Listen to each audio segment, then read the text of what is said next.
শুভ দুপুর। রান্না করেই আসলাম। আজকে অনেক কাজ করলাম, রান্না করতেও দেরি হয়ে গেছে। সাধারণ রান্না, একটু মাংস, একটু কুমড়ো শাক মাছ দিয়ে ঝোল। কি রান্না করলাম দেখেন। প্রেশার কুকারে ভাত আছে, আর এই কুমড়ো শাক দিয়ে 5-6 পিস মাছ ছিল, আলু দিয়ে কাঁচা লঙ্কা দিয়ে জিরে ফোড়ন দিয়ে ঝোল। আর এই যে পাতলা পাতলা মাংসর ঝোল খাবে, ওটাই রান্না করলাম, একদম পাতলা, অল্প মশলা দিয়ে। এই আজ রান্না বান্না। ভাত টাত খেয়ে এসে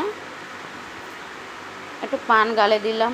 মাজায় এত পরিমাণ ব্যথা, বালিশি মাথা দিয়ে কাত হয়ে শুয়ে খাচ্ছি, কেন শুয়ে পড়ে তো পান খাওয়াই যায় না।